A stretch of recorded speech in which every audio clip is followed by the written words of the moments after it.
Kehadrat Duli Yang Maha Mulia Tuan Paduka Seri Tuanku Sultan. Saya akan sebut benda tu. Kalau kita boleh ambil petition, kita boleh ambil tanda tangan orang Islam di masjid-masjid, di surau-surau untuk menentang NGO Komanggu yang ingin menghapuskan nilai-nilai Islam dalam negara kita Malaysia ini. Mereka bawa isu-isu berkaitan Islam, agama Islam negara kita ni kepada Pertubuhan Bahasa-Bahasa Bersatu, PBB. Komanggu pernah dengar kan? Kita counter boleh, kita ambil tanda tangan di masjid-masjid, usul-usul, kita ambil tanda tangan umat Islam yang tak setuju, umat Islam yang menentang gerakan Komanggu ni. Kenapa kita tak boleh buat benda yang sama untuk kita memperjuangkan hari Jumaat menjadi hari cuti umum di seluruh negeri kita?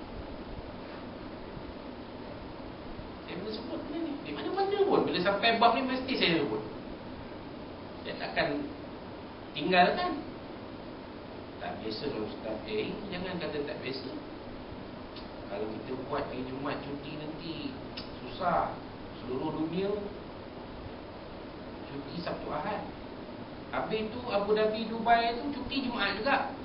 Jauh lebih maju daripada Malaysia. Gaji constable polis di Dubai RM20,000 Malaysia.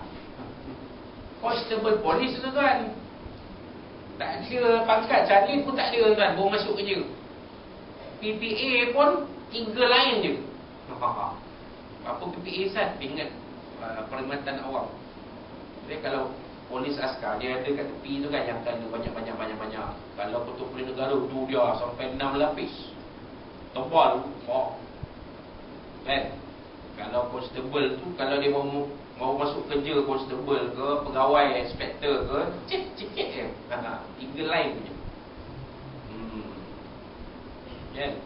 Baru constable tu RM20,000 Malaysia. Belum cerita ketua polis Dubai tu berapa gaji. Jauh lebih maju daripada Malaysia. Cuti Jumaat. Apa dia masalah? Mereka nak takut apa? Malah mereka adalah hub keuangan Timur Tengah. Pusat perdagangan ekonomi Timur Tengah, Abu Dhabi dan Dubai. Ini yang kan. Dua, dia combine dua. Kenapa kita tak buat? Kita nak takut apa? Kita dah takut dengan orang Islam. Kita yang memegang kuasa tu kan. Menteri besar tu non-Muslim ke tak? Menteri besar kita tu, Datuk Seri Dr. Zamri, non-Muslim ke tu? Walaupun dia sendiri mengaku kalau dia pergi ke Masjidil Haram, dia tak sangka pun orang panggil dia orang Malaysia. Sampai dia kata dia baru ni dalam konvensyen pemikiran beliau zaman Syed Nursi di Ipoh, baru ni dia beritahu. Dia terpanjat bila orang kata Ayub kami from Malaysia, dia pun tak sangka. Saya tak pernah sangka pun saya orang panggil saya orang Malaysia, sebab rupa saya belum tentu macam orang Malaysia. Dia sendiri mengaku kan. Tapi namanya orang Muslim berbangsa Melayu. Kita pegang kuasa kan. Dia ubah. Lainlah kalau di negeri jiran kita di sebelah utara yang ada pulau tu, tu memang payahlah nak ubah sebab pemimpinnya bukan orang Islam. Ni pemimpin kita orang Islam. Tapi ubah tuan. Tapi nak ubah kena faham dulu. Sebab itu kita mengaji bab. Nak kena faham apa pasal Ustaz Azmi perjuangkan hari Jumaat dia cuti. Banyak kelebihan dia. Ambil kita mengaji satu-satu. Kita tengok pagi ni. Ya, sedikit demi sedikit, lama-lama jadi mungkin. Kita akan lihat.